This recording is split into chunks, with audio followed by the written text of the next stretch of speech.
याजूज माजूज का वाक़या। प्यारे दोस्तों, कायनात की एक ऐसी बड़ी निशानी जिससे मुकाबला करने की ताकत किसी इंसान के अंदर नहीं होगी।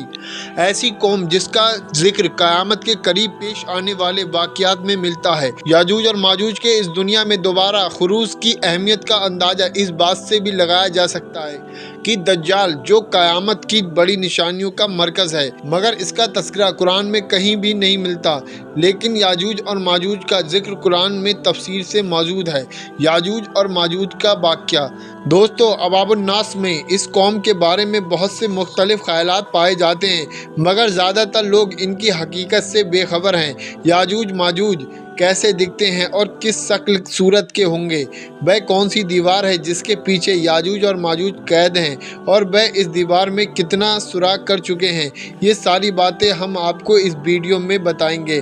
आपसे गुजारिश है कि इस वीडियो को लाइक करके चैनल को सब्सक्राइब कर लें। दोस्तों, ज़माने कदीम में बहुत सी कौमें गुजरी हैं जो जुल्म ज़बरियत में अपनी मिसाल खुद थी, और उनकी ताकत और दहशत की बिना पर हर तरफ उन्हीं का सिक्का चलता था। ऐसे ही एक कौम याजूज और माजूज की भी थी। जुल्म ज़बरियत की दास्तान रकम करती ये कौम कोई और मखलूक नहीं बल्कि आदम अलैहिस्सलाम की औलाद थी। बाद मुफक्किरीन के मुताबिक ये कौम हज़रत नूह अलैहिस्सलाम और आपकी औलाद में से है। हज़रत नूह अलैहिस्सलाम के 3 बेटे थे, जिनमें से एक का नाम याफिश था। याफिश के 12 बेटे थे और उनमें से 2 का नाम याजूज और माजूज था। इन्हीं से इनकी नस्लें आगे चलीं। इसके अलावा याजूज और माजूज के साथ ही जो अहम नाम ज़ेरे तस्करा आता है वह हज़रत ज़ुल्करनैन का है। दोस्तों, हज़रत ज़ुल्करनैन के बारे में कहा जाता है कि ये कोई नबी नहीं बल्कि अल्लाह के एक नेक बुजुर्ग बंदे और बादशाह थे, जिनको ज़ुल्करनैन का लक़ब चंद वजूहात की बिना पर दिया गया। एक तो ये कि वो ज़मीन की 2 इंतहाओं में सफ़र किया करते थे, यानी मशरिक और मगरिब के दरमियान, और कुछ लोगों के मुताबिक उन्हें ये नाम रोम और पेरिस पर हुक्मरानी की वजह से अता किया गया। बादशाह इनके तबेयत थे और उनके खलेरे भाई यानी हज़रत खिज़्र अलैहिस्सलाम इनके ख़ास वज़ीर थे। हज़रत ज़ुल्करनैन अक्सर हालात सफ़र में रहते थे। इसी दौरान वह ऐसी सल्तनत में पहुँचे जहाँ तुर्क आबाद थे। ये सल्तनत अर्मानिया और अज़रबैजान की सरहद के करीब मौजूद थी। वहाँ 2 पहाड़ों के बीच एक जगह थी जिसमें एक कौम आबाद थी जो तुर्कों का कत्लेआम किया करती थी और अपनी सरकशी और फितना अंगेज़ी की वजह से बेहद मशहूर थी। ये कौम हर तरह की बुराइयों का मजमुआ थी और इंतहाई ताकतवर कौम थी, जिससे मुकाबला करना किसी के बस की बात नहीं थी। याजूज माजूज का किस्सा। इसका जिक्र कुरान करीम की सूरह कैफ में याजूज और माजूज और हज़रत ज़ुल्करनैन के बारे में बयान करते हुए फरमाया गया है कि जब वो अपने शुमाली मुहिम के दौरान 2 पहाड़ों के दरमियान पहुंचा तो उसे ऐसी कौम मिली जिसकी ज़बान नाकाबिले फ़हम थी। जब तर्जुमान के ज़रिए गुफ्तगू हुई तो उन्होंने अर्ज़ किया कि याजूज और माजूज इस मुल्क के बड़े फसादी हैं। अगर आप उनके और हमारे बीच में एक दीवार खड़ी कर दें तो हम आपके लिए खर्च का इंतज़ाम करेंगे। हज़रत ज़ुल्करनैन ने बगैर किसी खर्च या मुआवजे के सिर्फ सवाब की नीयत से इस काम को करने की रजामंदी जाहिर कर दी और उन पहाड़ों के दरमियान लोहे और पिघले हुए तांबे की एक मजबूत दीवार खड़ी कर दी, जिससे वक्ती तौर पर याजूज और माजूज का फितना दब गया।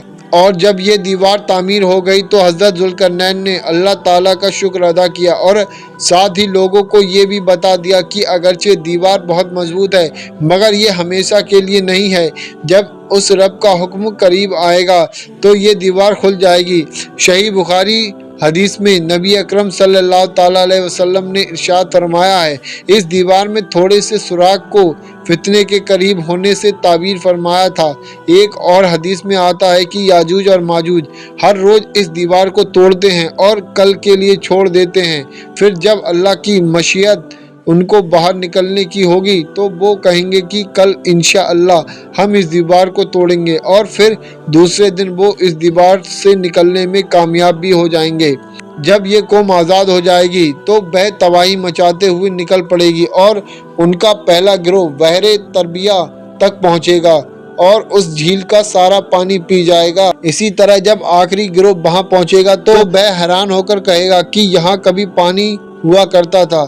پھر یہ قوم ہر طرف فساد برپا کر دے گی اور ہر بلندی سے اترتی ہوئی نظر آئے گی، اور ایک وقت ایسا آئے گا کہ ساری زمین پر انہی کا قبضہ ہوگا۔ جب یہ قوم یروشلم کے پہاڑ پر پہنچے گی تو کہے گی اب تمام زمین پر ہمارا قبضہ ہے، اور آسمان کی طرف تیر برسانا شروع کر دے گی، اور وہ تیر خون سے رنگے ہوئے واپس لوٹیں گے۔ نبی اکرم صلی اللہ تعالیٰ علیہ وسلم نے ان کا حلیہ بتایا کہ ان کے قد چھوٹے ہوں گے اور چہرے چوڑے ہوں گے اور آنکھیں چھوٹی سی ہوں گی۔ پھر حضرت عیسیٰ علیہ السلام کو اللہ رب العزت ارشاد فرمائے گا کہ بے مسلمانوں کو دور کی طرف جمع کر دے، کیونکہ یاجوج اور ماجوج کا مقابلہ کسی کے بس میں نہ ہوگا۔ حضرت عیسیٰ علیہ السلام اور ان کے ساتھی اس وقت ایسی جگہ کھڑے ہوں گے جہاں کھانے پینے کی سخت کمی ہوگی۔